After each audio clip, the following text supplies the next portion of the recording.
হযরত ওমর রাদিয়াল্লাহু তাআলা আনহু নাম শুনেছেন সবাই। উনি ইসলামের কি ছিলেন? খলিফা। কত নম্বর খলিফা? 2 নম্বর। ইসলামের দ্বিতীয় খলিফা। একটু শক্ত গরম মেজাজের ছিলেন। ইসলামের ব্যাপারে, কোরআনের ব্যাপারে সামান্যতম কোনো ছাড়, সামান্যতম কোনো স্যাক্রিফাইস উনি করতে রাজি ছিলেন না। এমনকি ওমর রাদিয়াল্লাহু তাআলা আনহু যেদিক দিয়ে হেঁটে যেতেন, শয়তান ওই পথ দিয়ে হাঁটার সাহস পেত না। সুবহানাল্লাহ। এত সাহসী ছিলেন ওমর রাদিয়াল্লাহু তাআলা আনহু। যারা মদখোর, নেশাখোর, ওমর রাদিয়াল্লাহু তাআলা আনহু এলাকায় আছে শুনলে পরে ওই এলাকায় তারা ঢুকত না। সাহসী ছিল।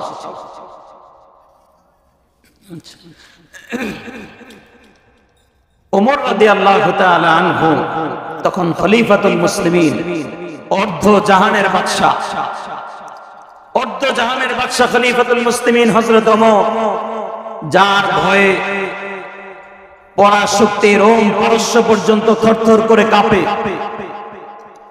ওমর রাদিয়াল্লাহু তাআলা আনহু আসতেছে শুনলে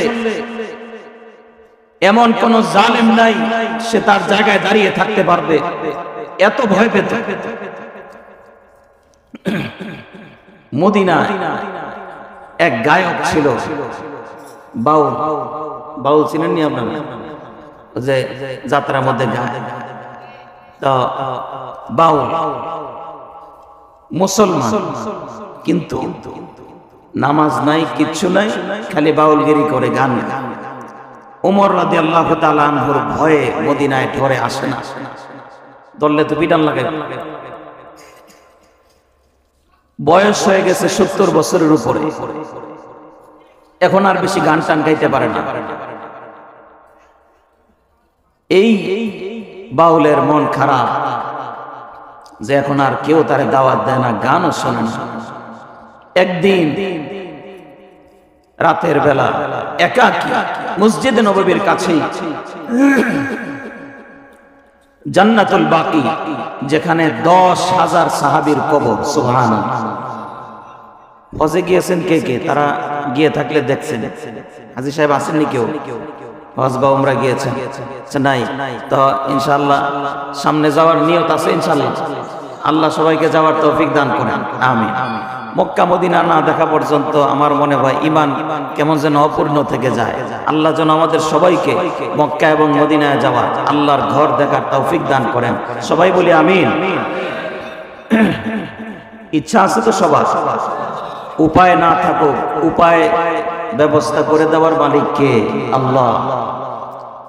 কত গরিব মানুষকে আল্লাহ নিয়ে গেছে। গত বছর দেখলাম 2টা অন্ধ মানুষ কাবা শরীফ তওয়াফ করতেছে। সুবহানাল্লাহ। পুলিশরা জিজ্ঞেস করছে, আপনারা অন্ধ, কাবা শরীফ দেখেন না, তারপরেও আসছেন, কেমন লাগতেছে আপনাদের? তারা বলতেছে, আল্লাহ আমাদেরকে কাবা শরীফের এখানে নিয়ে আসছে, আমরা আশা করি আল্লাহ আমাদেরকে মাফ করবে। হয়তো দুনিয়াতে মা বাপ দেখতে পারি নাই, কাবা শরীফ দেখতে পারি নাই, আমরা আশায় আছি কিয়ামতের দিন আমাদেরকে আল্লাহ চোখ দান করবে, ওই চোখ দিয়া আমরা সবার আগে আমার আল্লাহকে দেখতে পাবো। সুবহানাল্লাহ। সেজন্য আল্লাহর সঙ্গে সম্পর্ক করতে এসেছি কাবা শরীফ। সুবহানাল্লাহ। প্যারে হাজিরিন, গভীর রাত, বৃদ্ধ গায়ক মদিনায় জান্নাতুল বাকির কাছে এসে দাঁড়িয়ে আছে। হাজার হাজার সাহাবীর কবর, যেখানে রাতের অন্ধকারে একাকী জান্নাতুল বাকিতে এসে আল্লাহর দরবারে সিজদায় পড়ে গেল আর ডাক দিয়ে বলল, রব্বুল আলামিন, 70 বছর বয়স হয়ে গেছে, আজ পর্যন্ত প্রাণ ভরে কোনদিন তোমার কাছে তওবা করলাম না। জীবনে কত নিয়ামত তোমার খাইলাম, কোনদিন তোমার শুকরিয়া আদায় করলাম না। এত সুন্দর কণ্ঠ তুমি আমাকে দিয়েছিলে, হাজার হাজার মানুষ আমার গান শুনেছে, আজকে আমি বৃদ্ধ হয়ে গেছি, যারা এক সময় আমাকে টাকা পয়সা দিত সেই মানুষগুলা পর্যন্ত এখন খবর নেয় না। আমি জানি, আমি বিশ্বাস করি দুনিয়ার কোন মানুষ আমাকে মনে রাখুক আর না রাখুক, আমি জানি আমি তোমার গোলাম, তুমি আমার মালিক। নবীর কাছ থেকে শুনেছি যত গুনাই থাকুক বান্দা যদি আল্লাহকে মন ভরে গভীর রাতে আল্লাহকে আল্লাহ বলে ডাক দেয়, আল্লাহ তোমার রহমতের মধ্যে জোশ মারে, তুমি তোমার রহমতের দরজা খুলে দাও, তোমার বান্দার গুনাহগুলি তুমি মাফ করে দাও। সুবহানাল্লাহ। বড় আশা নিয়ে গভীর রাতে রব্বুল আলামিন জান্নাতুল বাকিতে এসেছি। পৃথিবীর কেউ জানে না কত গুনাহ জীবনে হয়ে গেছে, কত নামাজ কাজা হয়ে গেছে। আল্লাহ আজকে আমার কণ্ঠ নাই, কিছুই নাই, কিন্তু আমার আশা আছে তুমি আমাকে খালি হাতে ফিরে দিবা না। যদিও আমার দাড়ি পেকে গেছে, যদিও বয়স হয়েছে, কিন্তু তুমি বলেছো তোমার রহমত থেকে আমি যেন নিরাশ না হই। আমি নিরাশ হই নাই, আমি তোমার কাছে মাফ চাওয়ার জন্য এসেছি। বৃদ্ধ এই কথা বলে সেজদায় পড়ে গেল। সেজদায় পড়ে আল্লাহকে এমন জোরে ডাক দিল, আল্লাহ। মুহাব্বতের সাথে সবাই বলেন আল্লাহ। গভীর রাতে যখন ডাক দিল, হযরত ওমর রাদিয়াল্লাহু তাআলা আনহু তখন খলিফাতুল মুসলিমিন, মসজিদে নববীতে তিনি ঘুমিয়েছিলেন। মসজিদে নববীর বারান্দায় হযরত ওমর শুয়েছিলেন। ঘুমের মধ্যে হঠাৎ করে তিনি শুনতে পাচ্ছেন, ঘুমের মধ্যে কে যেন ডাক দিয়ে বলতেছে, ওমর তুমি এখনো মসজিদে নববীতে শুয়ে আছো? আমার এক বন্ধু জান্নাতুল বাকিতে আমাকে ডাক দিয়েছে, তুমি যাও আমার বন্ধুকে গিয়ে বলে আসো আমি আল্লাহ তার জিন্দেগীর কোনো গুনাহের দিকে না তাকাইয়া আমার রহমান নামের উসিলায় তাকে মাফ করে দিয়েছি। হযরত ওমর ঘুম থেকে লাফ দিয়ে উঠলেন, ডান বাম তাকিয়ে দেখে কোনো মানুষ নেই। একটা দৌড় মেরে জান্নাতুল বাকিতে ঢুকে পড়লেন। জান্নাতুল বাকিতে ঢুকে দেখে একজন বৃদ্ধ, যে বৃদ্ধটা মদিনায় গান গেয়ে গেয়ে মানুষকে শোনাইতো, বৃদ্ধটা সিজদায় পড়ে আছে। হযরত ওমর রাদিয়াল্লাহু তাআলা ওই বৃদ্ধর কাছে গিয়ে যখন একটা গলা খাকানি দিলেন, বৃদ্ধ সিজদা থেকে মাথা উঠালেন, উঠিয়ে দেখে গভীর রাতে হযরত ওমর দাঁড়ানো। বৃদ্ধ মনে মনে ভয় পেয়ে গেছে, না জানি ওমর আজকে আমাকে মায়ের দেয়, কেননা বহুদিন পর্যন্ত গান শোনায়া বহু মানুষের ঈমান, বহু মানুষের নামাজ নষ্ট করেছি, বহু মানুষের সময় নষ্ট করেছি। বৃদ্ধ বলছে, ওমর তুমি আমাকে মাফ করে দাও, আমি কোনো ক্ষতি করার জন্য এখানে আসি নাই। হযরত ওমর ডাক দিয়ে বলছে, বাবা আমার, আপনি ভয় পাবেন না, আপনি ভয় পাবেন না। আজকে আমি একা আসি নাই, আমি এমনিতেই আপনার কাছে আসি নাই, আল্লাহ আমাকে আপনার কাছে পাঠিয়েছে। সুবহানাল্লাহ। বৃদ্ধ বলছে, ওমর কি বলো তুমি? হযরত ওমর ডাক দিয়ে বলছে, আমি মসজিদে নববীতে ঘুমিয়েছিলাম, ঘুমের মধ্যে আমাকে ডাক দিয়ে বলেছিল,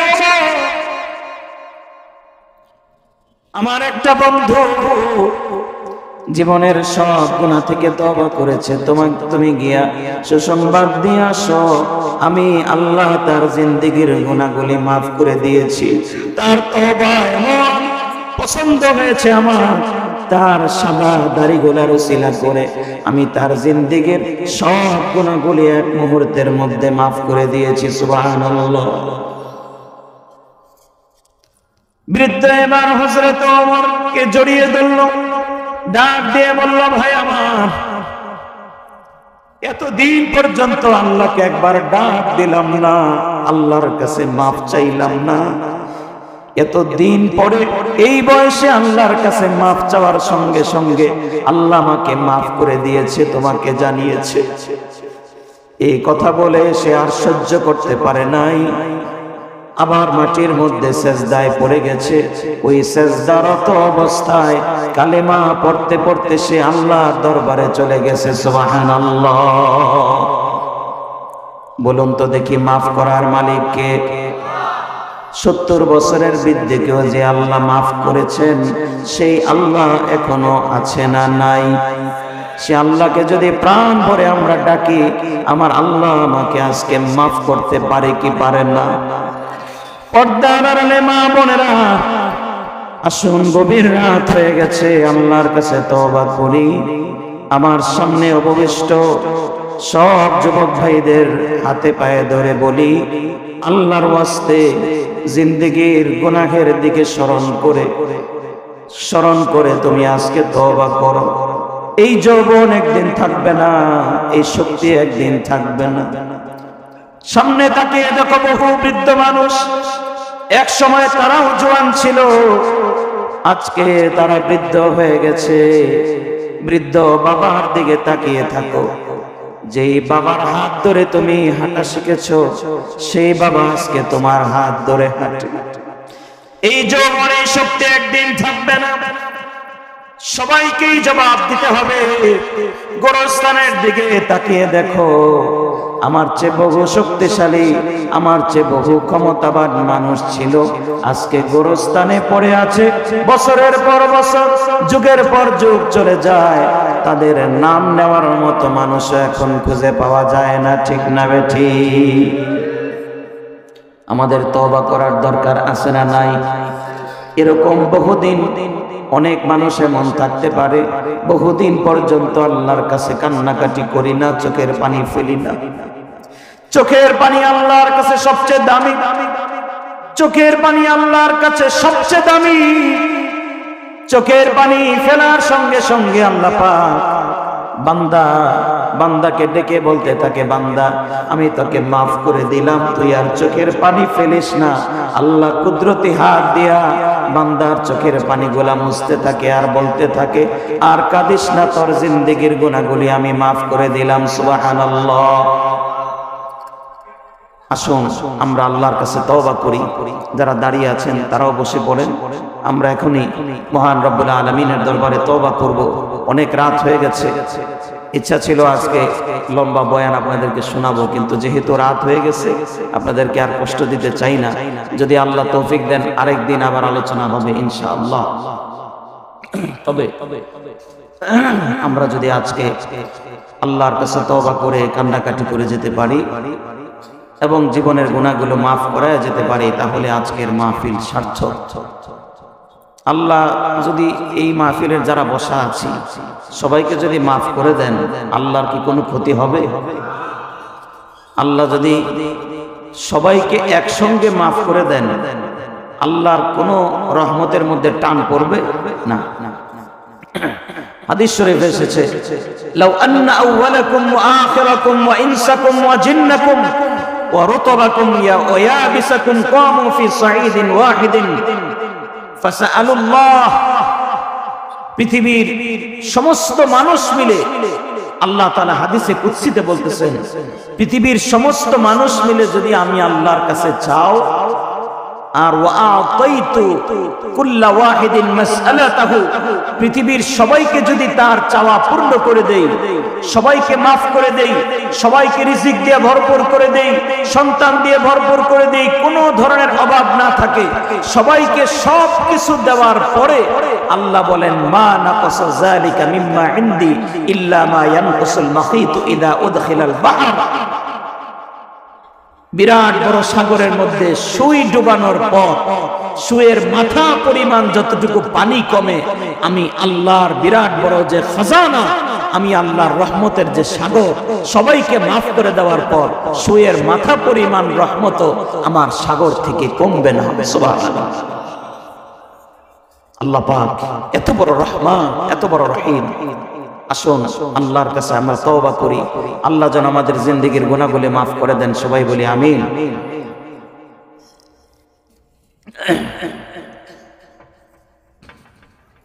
বিশেষভাবে আমরা আজকে দোয়া করব আল করিম তাহসিনুল কোরআন মাদ্রাসার জন্য।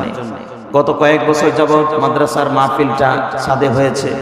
এবছর মাওলানা আবু রায়হান সাহেব আমাকে ফোন দিয়ে বললেন যে এই বছর মাঠে করার জন্য নিয়ত করেছি।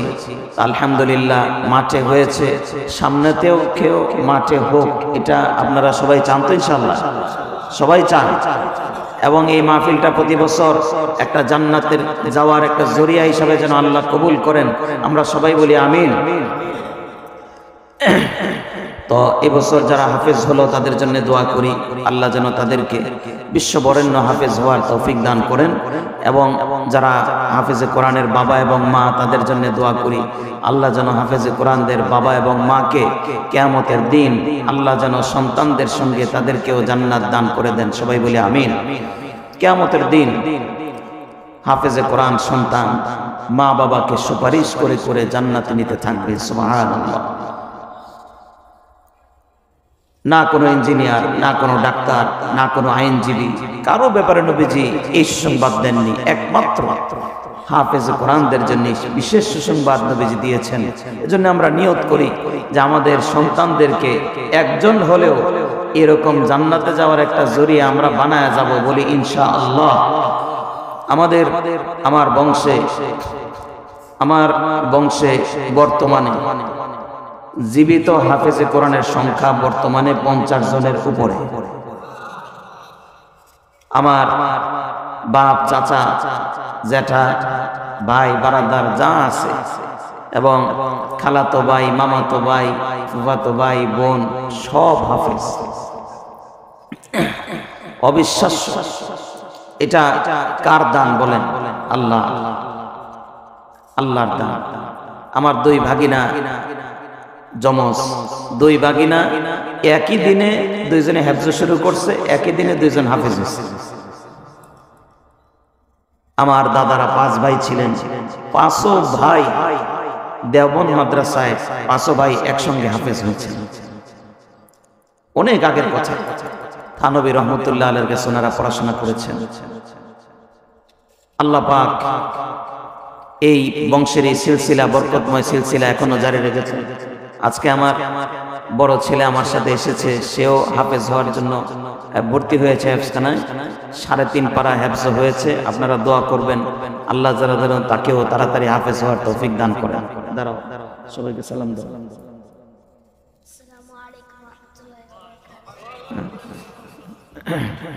তো আমরা সন্তান দুনিয়া আসার আগে থেকে আমি ব্যক্তিগতভাবে কাবা শরীফ ধরেই দোয়া করেছি, আল্লাহ জীবনে যত সন্তান তুমি আমাকে দান করবে সব তোমার রাস্তায় আমি দান করে দিয়ে যাবো ইনশাআল্লাহ।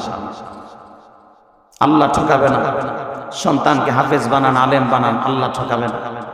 আল্লাহ জিতায় দিবে। জিতানোর মালিক কে? আল্লাহ। এই যে বললাম আমার বংশের এত হাফেজ আলেম,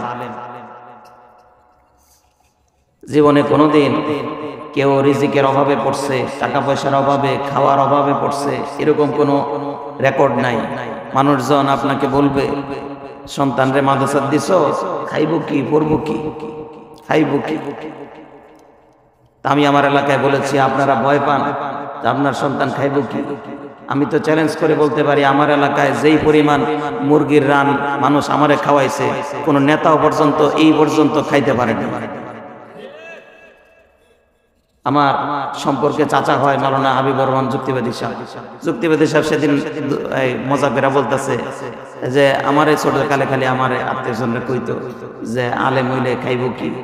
তো উনি বলে যে আমি জীবনে যে পরিমাণ মুরগি খাইছি শিয়াল এত মুরগি খায়নি। দুষ্টমি করে বলতেছে যে এত খাওয়ান আল্লাহ খাওয়াইছে। কে বলেছে? যে হাফেজ হলে আলেম হলে না খেয়ে থাকবে, কষ্ট করবে। নো, কোরআন যার বুকে থাকবে তাকে ইজ্জত দিবেন কে?